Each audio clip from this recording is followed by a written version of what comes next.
नमस्कार। आज हम सुनेंगे बड़े घर की बेटी कहानी की दूसरा भाग। श्रीकंठ सिंह शनिवार को घर आया करते थे। बृहस्पति को ये घटना हुई थी। 2 दिन तक आनंदी कोप भवन में रही, न कुछ खाया न पिया, उनकी बाट देखती रही। अंत में शनिवार को वह नियमानुकूल संध्या समय घर आए और बाहर बैठकर कुछ इधर उधर की बातें, कुछ देश काल संबंधी समाचार तथा कुछ नए मुकदमों की आदि की चर्चा करने लगे। ये वार्तालाप 10 बजे रात तक होता रहा। गांव के भद्र पुरुषों को इन बातों में ऐसा आनंद मिलता था कि खाने पाने की भी सुधि न रहती थी। श्रीकंठ को पिंड छुड़ाना मुश्किल हो जाता था। ये 2-3 घंटे आनंदी ने बड़े कष्ट से काटे। किसी तरह भोजन का समय आया, पंचायत उठी, एकांत हुआ तो लाल बिहारी ने कहा, भैया आप जरा भाभी को समझा दीजिएगा कि मुंह संभाल कर बातचीत किया करे, नहीं तो एक दिन अनर्थ हो जाएगा। बेनी माधव सिंह ने भी बेटे की ओर साक्षी दी। हाँ, बहू बेटियों का ये स्वभाव अच्छा नहीं कि मर्दों के मुंह लगे। लाल बिहारी ने कहा, वो बड़े घर की बेटी है तो हम भी कोई कुर्मी कहा नहीं है। श्रीकंठ ने चिंतित स्वर में से पूछा, आखिर बात क्या हुई? लाल बिहारी ने कहा, कुछ भी नहीं, यूं ही आप उलझ पड़ी। मैके के सामने हम लोगों को कुछ समझती ही नहीं। श्रीकंठ खा पी कर आनंदी के पास गए। वो भरी बैठी थी। ये हजरत भी कुछ तीखे थे। आनंदी ने पूछा, चित्त तो प्रसन्न है? श्रीकंठ बोले, बहुत प्रसन्न है, पर तुमने आजकल घर में ये क्या उपद्रव मचा रखा है? आनंदी की त्योड़ियों पर बल पड़ गए। झुंझुलाहट के मारे बदन में ज्वाला सी दहक उठी। बोली, जिसने तुमसे ये आग लगाई है उसे पाँव मुंह झुलस दूं। श्रीकंठ ने कहा, इतनी गर्म क्यों होती है, बात तो कहो। क्या कहूँ? वो मेरे भाग्य का फेर है, नहीं तो गंवार छोकरा जिसको चपरासीगिरी करने का भी शौर नहीं, मुझे खड़ाऊ से मारकर यूं ना करता।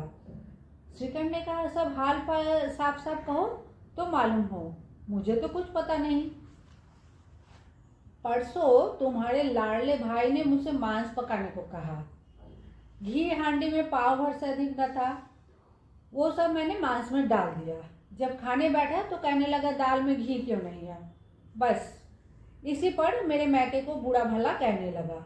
मुझसे न रहा गया। मैंने कहा कि वहाँ इतना घी तो नाई का खा जाते हैं और किसी को जान भी नहीं पड़ता।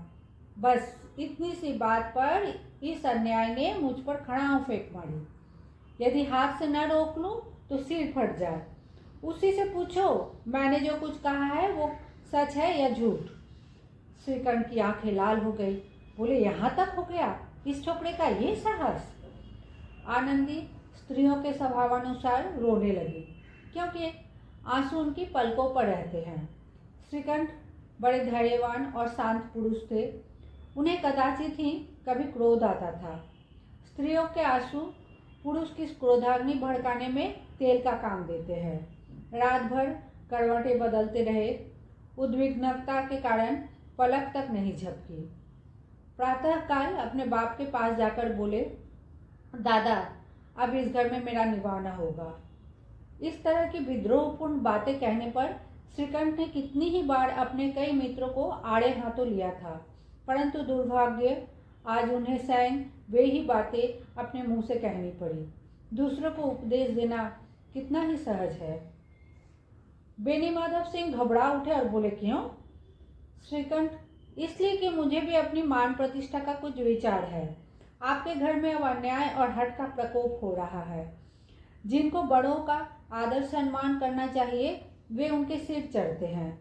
मैं दूसरे का नौकर ठहरा घर पर रहता नहीं।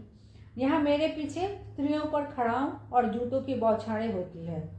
कड़ी बात तक चिंता नहीं, कोई एक की दो कह ले वहाँ तक मैं सह सकता हूँ, किंतु यदि कदापि नहीं हो सकता कि मेरे ऊपर लात घूसे पड़े और मैं दम न मारूं। बेनी माधव सिंह कुछ जवाब न दे सके।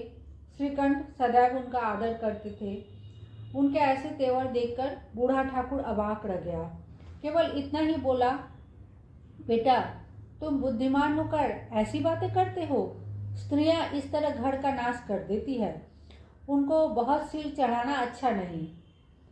श्रीकंठ ने कहा, इतना मैं जानता हूँ, आपके आशीर्वाद से ऐसा मूर्ख नहीं हूँ। आप स्वयं जानते हैं कि मेरे ही समझाने बुझाने से इसी गांव में कई घर संभल गए, पर जिस स्त्री की मान प्रतिष्ठा का ईश्वर के दरबार में उत्तरदाता हूँ, उसके प्रति ऐसा घोर अन्याय और पशुवध व्यवहार मुझे असह्य है। आप सच मानिए, मेरे लिए यही कुछ कम नहीं है कि लाल बिहारी को कुछ दंड नहीं दिया। अब बेनीमाधव सिंह भी गरमाए, ऐसी बातें और न सुन सके। बोले, लाल बिहारी तुम्हारा भाई है, उससे जब कभी भूल चूक हो उसके कान पकड़ो। लेकिन श्रीकंठ ने कहा, लाल बिहारी को मैं अब अपना भाई नहीं समझता। बेनीमाधव सिंह ने कहा, स्त्री के पीछे? जी नहीं, उसकी क्रूरता और अविवेक के कारण। दोनों कुछ देर चुप रहे। ठाकुर साहब लड़के का क्रोध शांत करना चाहते थे, लेकिन ये नहीं स्वीकार करना चाहते थे कि लाल बिहारी ने कोई अनुचित काम किया है। इसी बीच में गांव के और कई सज्जन हुक्के चिलम के बहाने वहां आ बैठे। कई स्त्रियों ने जब ये सुना कि श्रीकंठ पत्नी के पीछे पिता से लड़ने को तैयार है तो उन्हें बड़ा हर्ष हुआ। दोनों पक्षों की मधुर वाणियों सुनने के लिए उनकी आत्माएं तिलमिलाने लगी। गांव में कुछ ऐसे कुटिल मनुष्य भी थे जो इस कुल की नीतिपूर्ण गति पर मन ही मन जलते थे। वे कहा करते थे, श्रीकंठ अपने बाप से दबता है, इसलिए वो दब्बू है। उसने विद्या पढ़ी, इसलिए वो किताबों का कीड़ा है।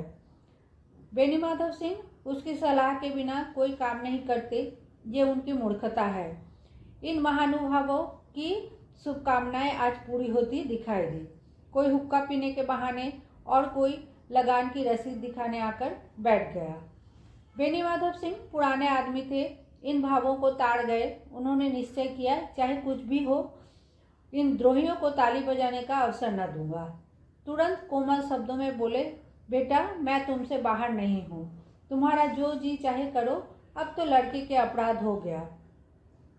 इलाहाबाद का अनुभव रहित झल्लाया हुआ ग्रेजुएट इस बात को न समझ सका। उसे डिबेटिंग क्लब में अपनी बात पर अड़े रहने की आदत थी। इन हथकंडों को उसे क्या खबर। बाप ने जिस मतलब से बात पलटी थी वो उसकी समझ में न आया। बोला, लाल बिहारी के साथ अब इस घर में नहीं रह सकता।